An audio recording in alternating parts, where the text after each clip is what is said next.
Boa noite, meus irmãos. Hoje é dia 4 de janeiro de 2023, quarta-feira. Estamos iniciando os trabalhos na casa de Abel Sebastião de Almeida. Que a doce e a suavíssima paz de Jesus nos envolva, nos ampare nesse trabalho e em todos os momentos de nossa vida. Eu vou pedir à nossa irmã Gisilda que faça a leitura desta página preparatória.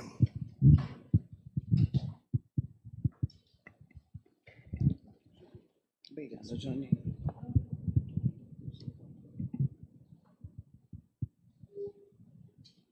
Então, aqui o capítulo do Evangelho é amai os vossos inimigos.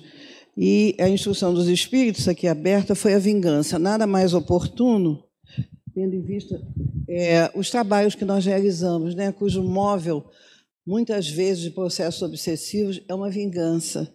Né? É algo que nós deixamos, digamos assim, a guarida no nosso coração permitiu isso, mas muitas vezes aqui eles exteriorizam esses sentimentos, no verdadeiro anamnese, e cabe a todos nós, à luz do Evangelho, tentar conduzi-los para outro caminho. Então, aqui está. A vingança é um dos últimos remanescentes dos costumes bárbaros que tendem a desaparecer entre os homens. É como o duelo, um dos derradeiros vestígios dos hábitos selvagens sob cujos guantes se debatia a humanidade no começo da era cristã. Razão porque a vingança constitui indício certo do estado de atraso dos homens que a ela se dão e dos espíritos que ainda as inspirem. Portanto, meus amigos, nunca esse sentimento deve fazer vibrar o coração de quem quer que se diga e proclame o Cristo. Perdoai ao vingar-se é, bem o sabeis, tão contrário àquela prescrição de Cristo, perdoai os vossos inimigos, que aquele que se nega a perdoar não somente não é espírita, como também não é cristão. A vingança é uma falsidade e uma baixeza. Com efeito, aquele que se entrega a essa fatal e cega paixão quase nunca se vinga a céu aberto. Quando é ele o mais forte, cai qual fera sobre o outro, e aquele que chama seu inimigo, desde que a presença deste último lhe infame a paixão, a cólera, o ódio. Porém, se meu óculos não está muito bom. Porém, se a mais das vezes assumir a aparência hipócrita, ocultando nas profundezas do coração os maus sentimentos que o animam, toma caminhos escusos, segue na sombra o inimigo que de nada desconfia e espera um momento azado para, sem perigo, feri-lo. Esconde-se do outro, espreitando-o de contínuo, prepara-lhe odisseias e armadilhas e, sendo própria a ocasião, derrama-lhe no corpo o veneno. Quando seu ódio não chega a tais extremos, atacam então na honra e nas afeições, não recusa diante da calúnia e suas pérfidas insinuações. Habilmente espalhadas a todos os ventos, se vão avolumando pelo caminho. Em consequência, quando o perseguido se apresenta nos lugares por onde passou, o sopro do perseguidor espanta-se de dar com semblantes frios, em vez de fisionomias amigas e benevolentes que outrora o acolhiam. Fica estupefato quando mãos que se lhe estendiam agora se recusam a apertar as suas. Enfim, sente-se aniquilado ao verificar que os seus mais caros amigos e parentes se afastam e o evitam.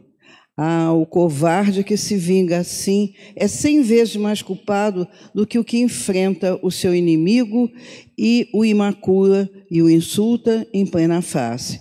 Fora, pois, com esses costumes selvagens, fora com esses processos de outros tempos. Todo espírita que ainda hoje pretendesse ter o direito de vingar-se seria indigno de figurar por mais tempo na falange que tem como divisa: sem caridade não há salvação. Mas não nos posso deter-me Mas não posso deter-me a pensar que um membro da grande família espírita ouse jamais, de futuro, ceder ao impulso da vingança, senão para perdoar. Júlio Olivier, Paris, 1862. Então, aqui é um convite a todos nós ao perdão constante, não é? E a vingança realmente jamais deve morar no nosso coração. Se a gente ainda brigar isso, a gente está numa fase evolutiva ainda bastante primária, né? É preciso olhar isso de frente e verificar que essa vingança não fica nas pendências meramente materiais. Nós levamos para a espiritualidade e, sob a forma mais tarde de obsessões muito cruéis. Que Jesus abençoe a todos, que as entidades aqui já estejam presentes e possam dividir conosco o ensinamento do Evangelho.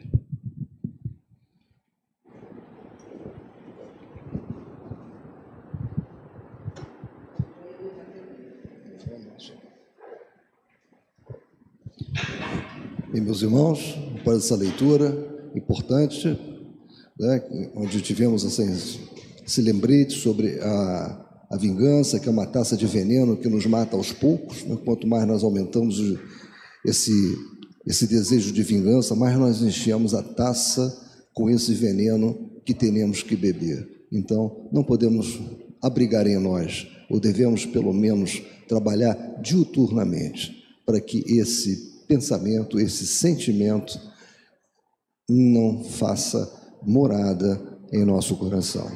Agora nós vamos prestar a máxima atenção ao nosso querido irmão Gilberto Mesquita, que vai dar continuidade ao estudo. É do capítulo 13, né, Gilberto?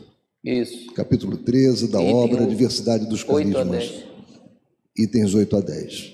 Por favor, Gilberto, seja muito inspirado.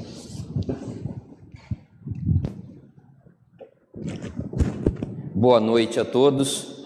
Vamos dar continuidade então, né? Iniciamos no final de dezembro o estudo desses tópicos. A gente viu na última semana de dezembro o item 8, que exatamente trazia uma classificação que Hermínio Miranda faz dos tipos de médiuns, né? E eu até dizia que eu discordava um pouco dele, porque ele foca nos médiuns que ele chama intelectuais, né? Os que psicografia ou psicofonia, que participam da passagem da mensagem, né? E ele deixava de lado os médiuns de efeito físicos, né? E, na minha visão, eu acho que é importante também considerarmos os médiuns de efeito físico de alguma forma. Mas, no fundo, não faz muita diferença, né? Porque ele faz essa classificação e, a partir do item 9 que a gente vai iniciar hoje, ele começa a recomendar o que esses médiuns devem fazer, né, para se prepararem para a mediunidade, né? Então, a única diferença, se a gente, na avaliação que eu faço, é não apenas os médiuns que ele classifica como intelectuais, mas também os de efeito físico devem seguir essas recomendações, né? Quer dizer, o único impacto da nossa análise é essa, né? Ou seja, em vez de dizer que apenas os médiuns de psicofonia e psicografia devem ter esse cuidado aqui, a gente diz todos os médiuns, mesmo os de efeito físico, devem trabalhar de acordo com essas recomendações que ele dá, né? E a recomendação que ele dá aqui é exatamente que se dê na mediunidade uma liberdade controlada aos espíritos que vão se manifestar, né? Então ele começa dizendo isso, né? A questão é delicada e por isso tão complexo o fenômeno da mediunidade, de vez que, simultaneamente com o propósito de deixar fluir em toda a sua pureza a mensagem mediúnica, vocal, escrita, visual ou auditiva, o médium precisa precaver-se para que o espírito manifestante também se mantenha dentro de um comportamento razoável, sustentando-se entre ambos uma atitude de mútuo respeito e colaboração, né? E aí, dependendo do tipo de espírito que se manifesta, isso pode ser um pouco mais difícil ou não, mas nós temos que trabalhar para que seja dessa forma, né? É, por certo, nesse sentido que Paulo recomendou nas suas instruções aos coríntios sobre a mediunidade que o espírito do profeta, médium, né, chamavam na época profetas, né, profetizavam, né, eram médiuns, está sujeito ao profeta. Eu coloquei aqui, de acordo com a Bíblia, né, King James, que é uma versão inglesa da Bíblia, ele diz, né, o espírito dos profetas está sujeito ao controle dos próprios profetas. Então, o que ele está querendo dizer aqui, o espírito dos profetas é, na verdade, o espírito comunicante, né? Ou seja, o espírito que se comunica através do profeta, que é um médium, tem que estar sob o controle do próprio profeta, né? Do próprio médium. Isso Paulo já dizia 2000 anos atrás, né? E aí o Hermínio diz, ou seja, não deve o médium permitir que o manifestante faça e diga o que bem entenda, da mesma forma que deve abrir-lhe espaço para que diga o que veio e expresse responsavelmente e com autenticidade o seu pensamento. Então aí está a dificuldade, né? Ou seja, não dá total liberdade para que ele faça qualquer coisa, né? Mas também não interferir dentro do possível da mensagem que ele quer passar, né? E aí ele continua então. Como, porém, obter esse equilíbrio ideal entre permitir a livre manifestação do espírito comunicante e, ao mesmo tempo, não permitir que ele abuse da sua liberdade de expressão? Boddington, né, que é a referência que ele usa constantemente, né, o Hermínio de Miranda usa constantemente nesse livro, diz, né, Boddington tem a respeito uma importante observação na obra Secrets of Mediumship, Segredos da Mediunidade, né, do livro do Boddington. E ele diz o seguinte, o Boddington: recém-chegados ao mundo espiritual, a visão deles os desencarnados, né, nem sempre está suficientemente preparada para discernir o corpo humano, mas são capazes de distinguir a luz da aura e aproximar-se dela. Percebem, a seguir, que, quando se envolvem na aura do médium, seus pensamentos fluem ao longo de seus respectivos canais e acabam expressando-se na palavra falada ou no gesto, através do médium. Mais tarde, compreendem que o mecanismo do corpo do sensitivo também passa ao seu controle. Assim, começa o conhecimento deles acerca da mediunidade. Isso, de certa forma, faz sentido, né? Porque a gente vê aqui na mesa, quando a gente trabalha com o auxílio aos espíritos, que muitos espíritos não se dão conta exatamente de como é que estão conversando com a gente. Eles, no início, eles não dominam o processo todo, mas o espírito que começa a usar da mediunidade se comunicar, aos poucos ele vai percebendo a interação que tem entre os dois mundos, né? Nós encarnados e eles, e ele começa a entender também como o processo funciona, né? Então tem um aprendizado dos dois lados aí, né? E aí o Boddington marca aqui, eu ressaltei, os médiuns devem, portanto, guardar-se contra todo e qualquer distúrbio emocional que os afete na vida diária, com maior vigor do que empregaria o mais positivo e frio racionalista, que normalmente sopesa todas as situações com uma equilibrada capacidade de avaliação. Boddington, no livro de 1949, né? Então ele está dizendo o seguinte: como é que o médium pode garantir que o espírito que está se manifestando não vai sobrepassar o que devia, né? Se o médium desenvolvesse autocontrole na sua vida diária, e isso faz parte, todos nós temos que trabalhar isso, né? Isso faz parte do nosso processo evolutivo, né? Nós espíritas principalmente, né? O autocontrole emocional. Mas Boddington diz, isso é especialmente importante para os médiuns, porque se você conseguir manter o seu autocontrole na sua vida diária, mais facilmente você vai manter o seu autocontrole quando incorporado, né? Então, aí vai uma recomendação importante, né?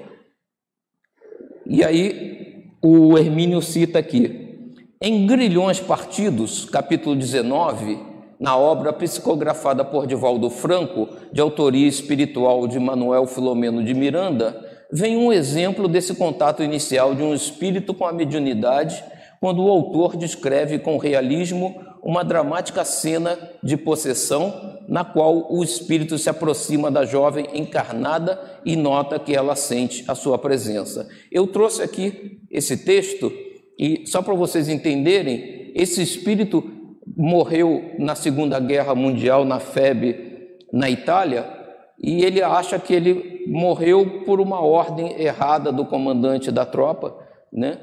E ele acaba desencarnando na guerra lá na Itália, né?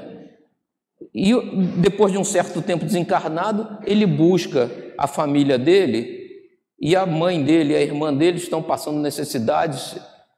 Ele entende que seria importante, se ele tivesse sobrevivido, ele teria feito diferença na vida da família dele. Ele acaba buscando o comandante, que está vivo ainda no momento aqui, e aí ele tenta, de alguma forma, se vingar, né? E começa a experimentar o contato com os seres humanos, né?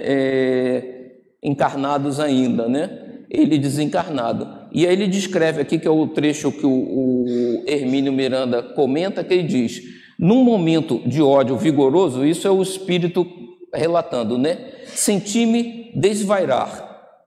Aos gritos e imprecações, desejando encontrá-lo, o comandante da tropa, senti o mesmo imã desconhecido arrastar-me e encontrei-me na sala rica, onde ele, mais velho, forte, feliz, sorridente, exibia a filha. Então ele pensa com tanta vontade que ele se desloca para a casa daquela pessoa, né? Ele não sabe como, ele não entende, mas ele se transporta para lá, né? E ele diz: agrediu-o diversas vezes sem que ele o percebesse. Havia ali outros mortos, como eu, e piores do que eu, misturados aos convidados. Quando a filha começou a tocar, da idade de Josefa era a irmã dele que estava passando necessidades, né? Ele havia desencarnado e a família dele ficou passando dificuldades, e ele tinha encontrado a irmã em situação bem difícil, né? E tão diferente. Aproximei-me e senti que ela me sentiu, ou seja, ela tinha mediunidade, né? Segurei-a e ela tremeu. Agarrei-lhe os braços e percebi que os seus ficaram nos meus braços. Entonteci-me e ela cambaleou. Pensei e ela atendeu. Levantei-a e caminhamos. Esbofeteei-o e enlouqueci de ódio, de vingança, de alegria, descobrindo-a louca comigo, misturados. Então, é um caso de possessão, né? Ela era médium, ele, no ódio dele, queria atacar o comandante, não conseguia, ele nem percebia o processo, ele não tinha a sensibilidade mediúnica, e ele acaba incorporando na menina, né, mesmo contra a vontade dela. Ela possivelmente desconhecia que tinha mediunidade e acaba agredindo o comandante, utilizando ela como médium, né? Então, a mediunidade descontrolada leva a esse tipo de coisa, né? Mas é interessante que o espírito também não tinha noção do que ele estava fazendo, ele estava descobrindo aquele processo mediúnico também, ou seja, é uma experiência que ocorre pelos dois lados, né? E aí o Hermínio de Miranda continua, né? Em outras palavras, cabe ao médium viver o dia a dia em estado de permanente vigilância, fugindo de situações equívocas provocadas pelo que Boddington chama de distúrbio emocional. É interessante notar que na descrição do Filomeno de Miranda ele diz: haviam outros espíritos naquela casa piores do que eu, ou seja, o ambiente não era dos mais agradáveis. Se a gente mantiver um ambiente agradável, né, psiquicamente na nossa casa, possivelmente a gente também evita esse tipo de coisa, né? Então é o que o Hermínio está dizendo aqui, né? Tem de ser tão disciplinado nesse ponto, o médium, né? E tão positivo ou mais do que as pessoas que por natureza procuram resolver tudo com equilíbrio e de cabeça fria. uma vez que essa atitude de serena observação e avaliação no trato com o mundo que o cerca seja desenvolvida e consolidada no médium em estado normal de vigília, fixa-se nele uma segunda natureza de equilíbrio que não vai permitir espaços para que o espírito manifestante possa fazer dele quanto lhe venha à cabeça. A cabeça do espírito, né? Ou seja, se você desenvolve esse autocontrole, você acaba no relacionamento mediúnico impondo esse autocontrole também ao espírito que se manifesta, né? E Hermínio continua: qualquer pessoa que tenha vivido alguns anos de experiências com trabalhos mediúnicos reconhece prontamente a importância de tais observações. Os espíritos em estado de perturbação encontram com facilidade em médiuns dominados por emoções indisciplinadas, condições para manifestarem sua própria agressividade. Ali estão, como que à sua disposição, os elementos que desejam para as explosões emocionais, a gritaria, os gestos violentos, situação que não encontram no psiquismo do médium que já cultivou e consolidou atitudes de paciência, serenidade e equilíbrio emocional. Há, contudo, uma não menos importante observação adicional a fazer nesse ponto. O médium não deve ser uma espécie de múmia animada, através da qual se manifeste o espírito. Ou seja, tem que ter autocontrole, mas tem que conseguir passar algum do sentimento que o espírito traz, né? Lógico que não de forma agressiva, não com palavreado inapropriado, mas sem passividade absoluta, mas também não freando demais, né? Não sendo rígido demais, né? Porque ele vai comentar aqui mais adiante, quando a gente dialoga através do médium com o espírito, a gente tem que tentar entender a situação real do espírito para poder ajudá-lo, né? Então, um pouco do que o espírito sente tem que passar, né? Então, esse é o balanço, né? Esse é o equilíbrio que a gente tem que buscar, né? Difícil, mas esse é o ponto, né? E aí ele continua: não podemos esperar e nem exigir que um espírito indignado com alguém que, a seu ver, o prejudicou gravemente no passado, e ele sempre se considera vítima inocente, a maior parte dos que aqui vem a gente vê se comportam dessa forma, né? Ou irritado com os componentes do grupo que se metem indevidamente na sua vida, venha com palavras doces, gestos suaves, atitudes cordatas, falar da sua indignação ou irritação. É preciso deixá-lo falar e, dentro dos limites das conveniências que o bom médium poderá traçar, como já vimos, manifestar com autenticidade e espontaneidade seu pensamento em palavras e em gestos. Muitos são os dirigentes de grupos que exigem de seus médiuns uma postura uniforme, contida, inexpressiva, rígida, sem uma alteração de voz, sem um gesto de enfado ou de irritação, sob a alegação de que o médium deve saber controlar a manifestação. Deve sim, mas não inibi-la a ponto de descaracterizá-la. E aí ele relembra o ponto que nos últimos capítulos ele vem trazendo, né, o Hermínio, relembrando nossa figura da combinação de cores. É como se o pensamento azul do espírito, em vez de chegar mais ou menos esverdeado aos seres encarnados, a que se destina, no caso o doutrinador, chegasse praticamente amarelo, porque o médium rejeita a contribuição do azul até mesmo para compor um tom leve de verde. Prefere deixar passar apenas o seu próprio amarelo, ou seja, reproduz um quadro completamente diferente daquele que o espírito está tentando pintar, né? Então, é o equilíbrio, né? Tem que passar um pouco do que o espírito está sentindo, está vivenciando, sem naturalmente agredir ninguém, nem prejudicar o próprio médium, né? E o Hermínio então nos diz: ante uma distorção tão séria no pensamento do manifestante, como vamos ter condições de ficar inteirados de sua história, de suas angústias, de suas aflições e problemas, se o que estamos ouvindo não é o seu relato fiel, e sim uma pasteurização insípida das suas emoções. É como se o médium ouvisse o espírito dizer que odeia alguém e resolvesse, por sua própria conta, dizer que fulano está dizendo que não tem grande afeição por cicrano. São coisas diferentes, né? Se você odeia uma coisa, se você não tem afeição pelaquela pessoa, é outra coisa, né? Pois não é precisamente esse ódio a causa central de toda a sua problemática?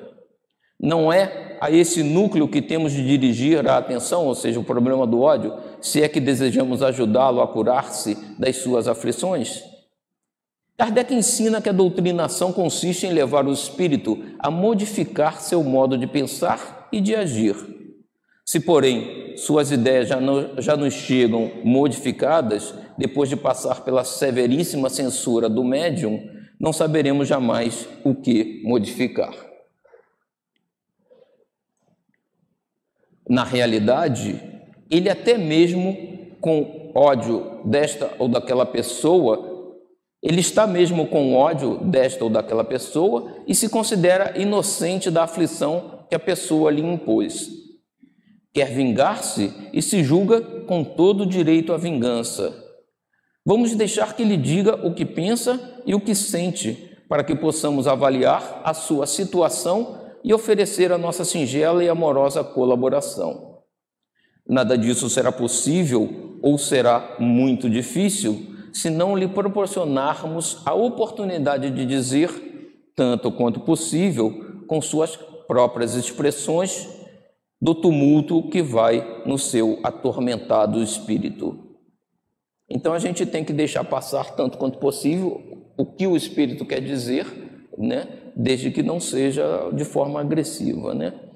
E aí o Hermínio diz, né? Daí a importância transcendental da educação mediúnica adequada, ou seja, o médium tem que realmente estudar, né?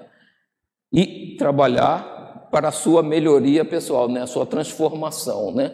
Há, por certo, um componente anímico em toda a comunicação, e disso temos falado repetidamente. Mas é preciso que a interferência anímica seja apenas disciplinadora, nunca inibidora ou sufocante, a ponto de descaracterizar o pensamento do espírito manifestante.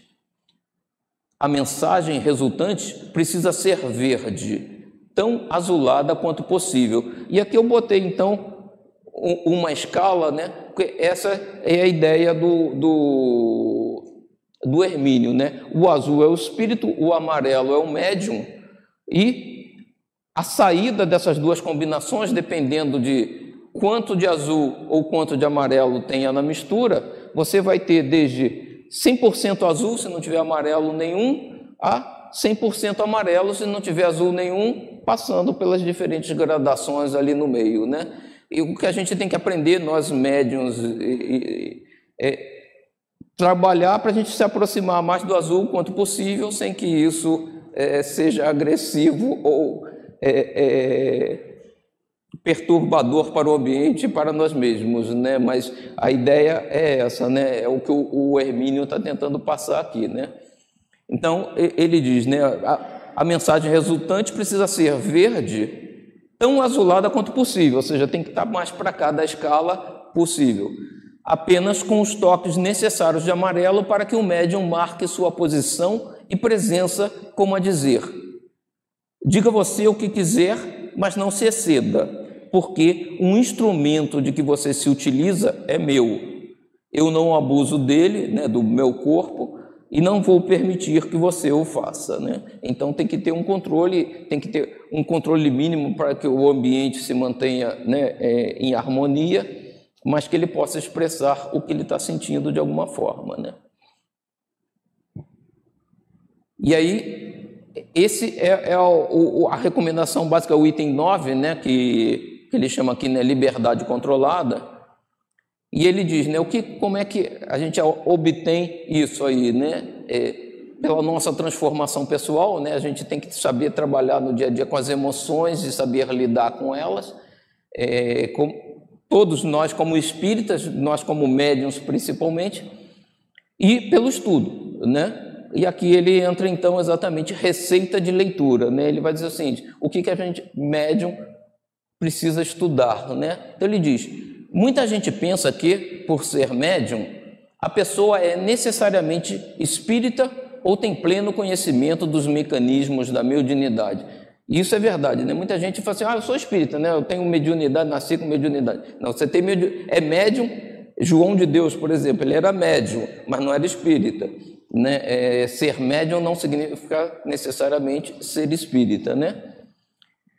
O mais grave é que até médiuns pensam assim e decidem, por sua conta e risco, não é preciso estudar coisa alguma sobre o assunto, porque são médiuns naturais, espontâneos e dotados de amplos e variados recursos. Quanto mais ostensivas, contudo, e mais atuantes suas faculdades, maiores os riscos correm de se equivocarem no desenvolvimento e na utilização das diversas formas de mediunidade de que se achem dotados. E não se preparam corretamente para isso, lamentavelmente. São muitos os que consideram a mediunidade um privilégio, a marca de uma preferência divina, um talento especial que os coloca acima e à parte dos demais seres que são cegos e surdos aos espíritos desencarnados. É certo que a mediunidade é um dom, não porém para exibição ou projeção do sensitivo. A gente comenta muito isso, né? Muitas vezes a mediunidade é exatamente um instrumento para que nós possamos corrigir os erros dos passados. Todos nós trazemos a nossa quantidade de erros do passado, de dívidas, e muitas vezes a mediunidade não é nenhum dom especial, né? É muito uma ferramenta, muito pelo contrário, é uma ferramenta para podermos alavancar e nos tornarmos aí sim, através dela, alguém melhor, né? Então a gente tem que ter isso claro, né? É natural que o médium principiante ignore de início toda a complexa estrutura teórica que vem sendo formulada para a mediunidade a partir de O Livro dos Médiuns. Isto, não obstante, é mais uma razão para considerar os fenômenos com atenção e respeito e buscar logo informações confiáveis sobre o assunto a fim de entender o que se passa. Só assim poderá evitar envolvimentos indesejáveis ou vícios de formação de difícil correção posterior. Se você se entrega apressadamente à mediunidade sem o estudo, quando você entender e tentar voltar, você já criou os vícios que não deveria, né? O primeiro passo nessa caminhada rumo a um desenvolvimento racional e balanceado das faculdades de que se percebe dotado é dedicar-se ao estudo sistemático da doutrina dos Espíritos, a começar pelo Livro dos Espíritos, seguido de O Livro dos Médiuns e dos demais da codificação, bem como das obras dos continuadores de Kardec. Então, os livros básicos de Kardec, todos nós espíritas temos que estudar, né? Os médiuns, em especial, devem dar atenção bem grande a isso. E o que ele chama aqui, né, que ele diz, né, bem como das obras dos continuadores de Kardec, e ele vai dizer aqui o que ele classifica como isso, né? O conselho é válido também para os que não disponham de nenhuma faculdade mediúnica ou sensibilidade especial, como eu, Hermínio de Miranda, né? Já contei a Lures como foi o início da minha busca. Logo que minha atenção foi solicitada para o problema da mediunidade, por intermédio de uma precaríssima e fragmentária experiência caseira com o copinho, a qual assistira de cabeça fria, mas atento, procurei em quem eu sabia estar bem informado acerca dos aspectos teóricos do espiritismo e o consultei, como a um médico, solicitando-lhe uma receita de leitura. O meu querido amigo, homem culto, dinâmico, positivo, engenheiro militar de elevada patente, tomou de um bloco de papel e prescreveu com a sua letra firme, elegante e clara O Livro dos Espíritos, O Livro dos Médiuns, e acrescentou 2 nomes que àquela altura me eram totalmente desconhecidos, Gabriel Delany e Leon Denis. Dionísio sempre reforça, né, esses autores espíritas que são mais antigos, porque eles são continuadores de Kardec, eles são alguns, como Leon Denis, conviveu ainda com Kardec, né? Eles são contemporâneos de alguma forma. As pessoas não leem, né? Leem os autores mais recentes e acabam não lendo esses livros, mas que são importantes porque trazem a base de tudo o que esses novos vão trazer, que os espíritos trazem novas informações, mas que estão apoiadas, né, nesse conteúdo básico, né? Esse tipo de coisa me faz lembrar, eu tinha um professor na faculdade, né, que eu fiz engenharia, então estudamos muita matemática e muita física, né?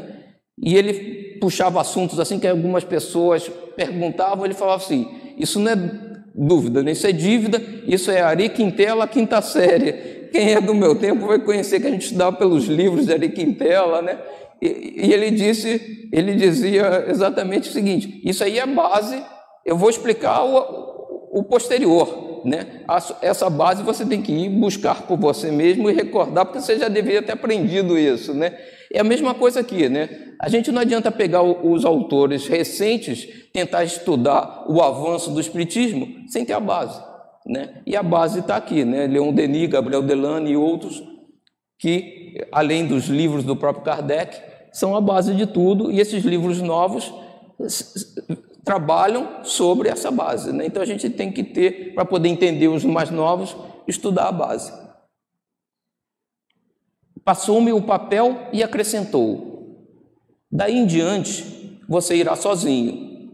Ou seja, essa é a base. Uma vez que ele tem a base, ele consegue trabalhar o restante, né? Você começa a estudar e aí você vai querendo. Exatamente, você estuda esse início, essa base, e se você está envolvido, né, com o processo, você vai buscando mais informação, mas aí você tem a base para poder entender e estudar até sozinho, né? Exatamente, todos começamos por aí, né? Até Bezerra de Menezes começou por aí, né? Exatamente. O seu pai, né, Dr. Valente, começou pelo Livro dos Espíritos, então essa é a base, todos nós temos que ter essa base, né? Não tem jeito. E aí ele continua aqui, né? Estava eu no caminho e até hoje não vejo por que deixá-lo para enveredar por um dos muitos atalhos que surgem, às vezes tão convidativos, à beira da estrada principal. Não apresentei jamais sintomas óbvios de mediunidade aflorante, exceto um ou outro fenômeno inexpressivo e vago. Nunca vi um espírito ou os ouvi falar, quer dizer, ouvir diretamente, né? A não ser através dos médiuns com os quais tenho trabalhado.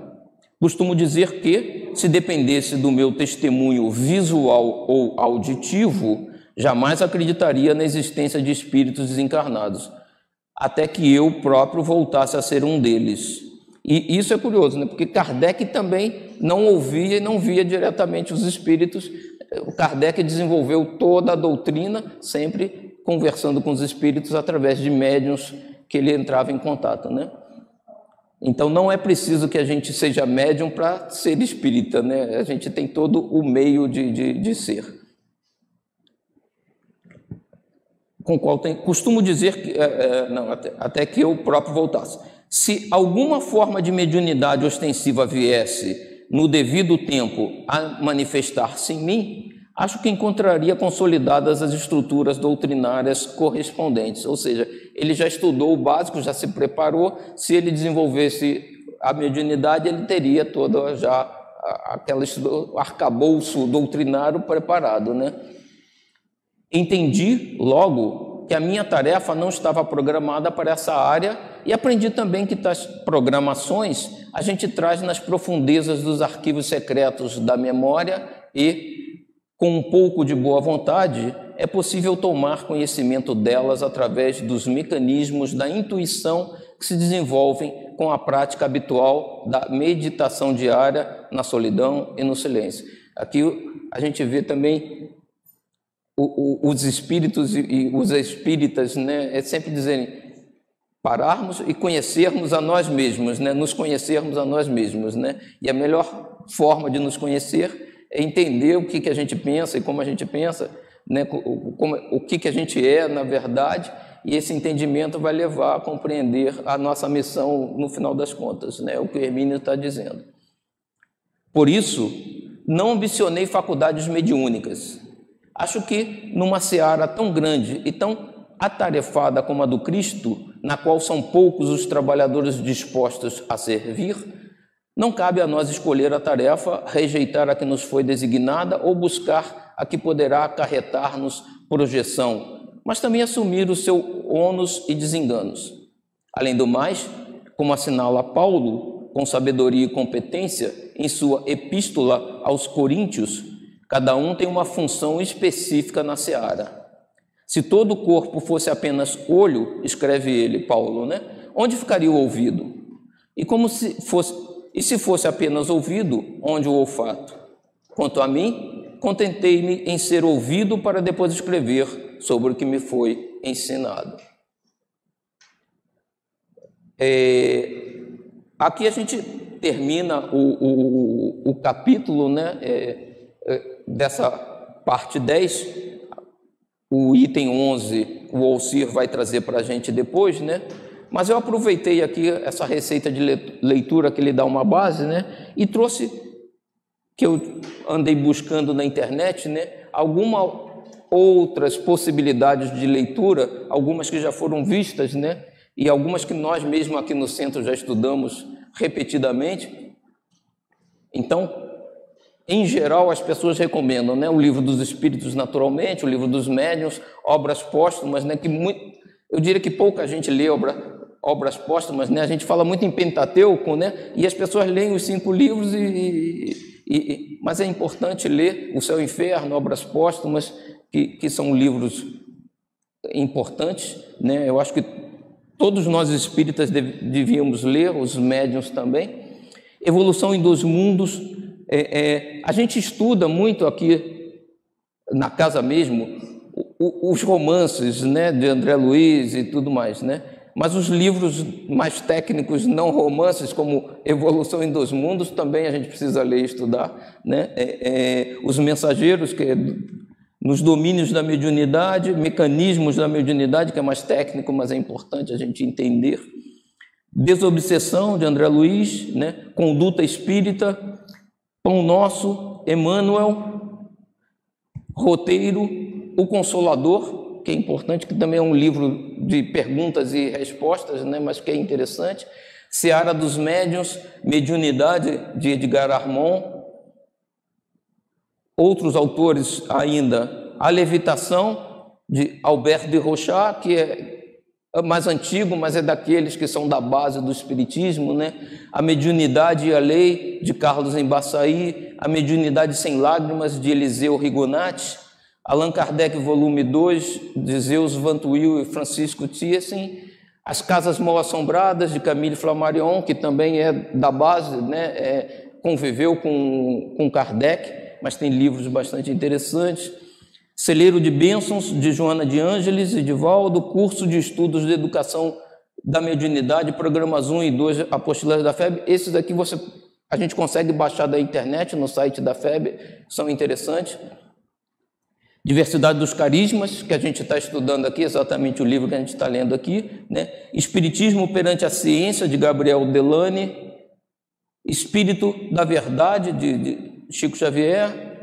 Estudando a Mediunidade, de Martins Peralva. Intercâmbio da Luz, com João Lúcio Wagner Gomes da Paixão. Lázaro Redivivo, do irmão X, Loucura e Obsessão, de Manuel Flamengo de Miranda. Esse acho que a gente estudou aqui, se eu não me engano, A gente estudou alguns dos livros do Divaldo, de Manuel Flamengo. Mediunidade com Jesus, Mediunidade e Evolução, de Martins Peralva. Então tem uma série de livros que compõem estudos além da obra de Kardec, sobre a mediunidade, que a gente tem que estar trabalhando. A gente estuda alguns aqui, mas o médium não deve ficar preso apenas aos que a gente estuda aqui, A oportunidade que a gente traz é interessante, mas a gente deve buscar e ler outros livros, Você travou aqui, ó. Ah, foi. Mediunidade e seus aspectos de envolvimento e utilização, de Edgar Armond. Médiuns e Mediunidade, Viana de Carvalho, também por Divaldo. Médiuns e Mediunidades, de Cairbar Schutel. Eu gosto muito dos livros de Cairbar Schutel, é do início do século passado, mas são bem interessantes. Na Era do Espírito, de Francisco Cândido Xavier e Herculano Pires. Fenômeno Espírita, de Gabriel Delany. O que é o Espiritismo, de Allan Kardec. O que é o Fenômeno Mediúnico, também do Hermínio Miranda. Então tem uma lista de livros, né? Sabedoria do Evangelho, Carlos Torres Pastorino. Sobrevivência e Comunicabilidade dos Espíritos, do Hermínio Miranda. Técnica da Mediunidade, de Carlos Pastorino.